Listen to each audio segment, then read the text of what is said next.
800 में से 9 नंबर लाया एक लड़का और अब वो डॉक्टर बनेगा। सच बोल रहा हूं। भारत वो देश जहां कुछ मुद्दे ऐसे हैं जिनका नाम लेते ही पूरा देश दो धड़ों में बंट जाता है। उनमें से एक ज्वलनशील मुद्दा है आरक्षण का। जब जब आरक्षण की बात होती है तब तब पक्ष और विपक्ष दो गुट खड़े हो जाते हैं और अपने अपने फैक्ट्स देते हैं, इसे सही या गलत ठहराने की कोशिश करते हैं। ताजा मामले में यह बहस फिर से गर्म आ गई है क्योंकि नीट पीजी की काउंसलिंग में ऐसा कुछ हुआ जो सबको हैरान कर गया। सोचिए, एक परीक्षा जिसमें 800 नंबर हैं और कोई कैंडिडेट सिर्फ 9 नंबर लाकर पोस्ट ग्रेजुएट सीट पकड़ ले। क्या यह मेडिकल की दुनिया में क्रांति है या सिस्टम की बड़ी गड़बड़ी? चलिए इस कहानी को थोड़ा करीब से देखते हैं और देखते हैं कि यह आरक्षण की डिबेट को कैसे नई आग दे रहा है। नमस्कार, मैं उत्कर्ष प्रताप सिंह और आप देख रहे हैं TV9 भारतवर्ष। हाल ही में तमिलनाडु की स्टेट सिलेक्शन कमेटी ने नीट पीजी की तीसरे दौर की काउंसलिंग में एक डॉक्टर को प्राइवेट कॉलेज में पीजी सीट अलॉट कर दी, वो भी मैनेजमेंट कोटे के तहत। हैरानी की बात, उनके नंबर थे सिर्फ 9। जी हां, 800 में से 9। ये सीट मिली पेरम्बलूर के धनलक्ष्मी श्रीनिवासन मेडिकल कॉलेज में एमडी फार्मालॉजी की। और ये अकेला केस नहीं है। इसी कॉलेज में एक और कैंडिडेट को 25 नंबरों पर एमडी कम्युनिटी मेडिसिन की सीट मिल गई। कुल मिलाकर ऐसे 21 मामले हैं जहां 800 में से 100 से भी कम नंबर हैं और उन्हें पीजी सीट दे दी गई। अब सोचिए, ये डॉक्टर बनकर लोगों का इलाज करेंगे जिन्होंने परीक्षा में इतने कम मार्क्स लिए। क्या ये सुरक्षित है या फिर ये सिस्टम की मजबूरी है? बात यही नहीं रुकती। नीट पीजी की 9000 से ज्यादा सीटें खाली पड़ी थी, तो national board of examination in medical sciences यानी कि NBEMS ने 2025-26 सेशन के लिए कट ऑफ को बुरी तरह गिरा दिया।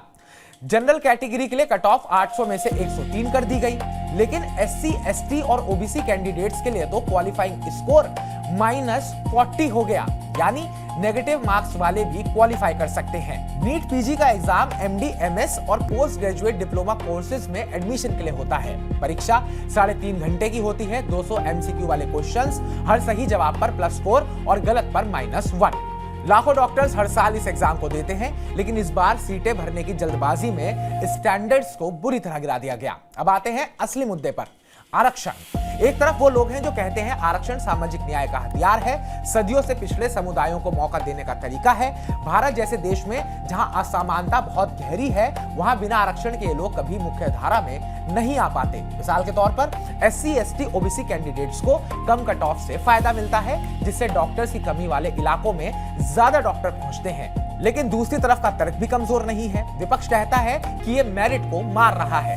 अगर 9 मार्क्स वाला डॉक्टर बनेगा तो मरीजों की जान खतरे में पड़ सकती है। क्या हम ऐसे डॉक्टर चाहते हैं जो बेसिक नॉलेज में कमजोर हो? ये सवाल उठ रहे हैं, क्या आरक्षण की आड़ में क्वालिटी से समझौता हो रहा है? सोशल मीडिया पर तो बहस छिड़ी हुई है और हाँ, ये मामला अब सुप्रीम कोर्ट में पहुंच गया है, जहां सुनवाई चल रही है। क्या कोर्ट कोई नया फैसला देगा?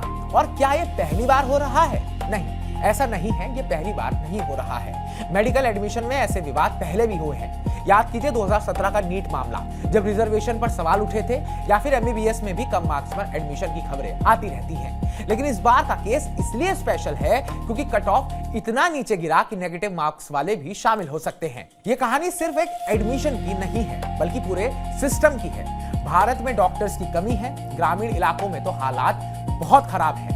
आरक्षण से विविधता आती है, लेकिन क्या क्वालिटी पर असर पड़ रहा है? आप क्या सोचते हैं, पक्ष में या विपक्ष में? कमेंट बॉक्स में कमेंट कर जरूर बताइएगा, क्योंकि ये आज के भारत का बड़ा मुद्दा है। बाकी ताजा अपडेट्स पाने के लिए TV9 भारतवर्ष को सब्सक्राइब कीजिएगा।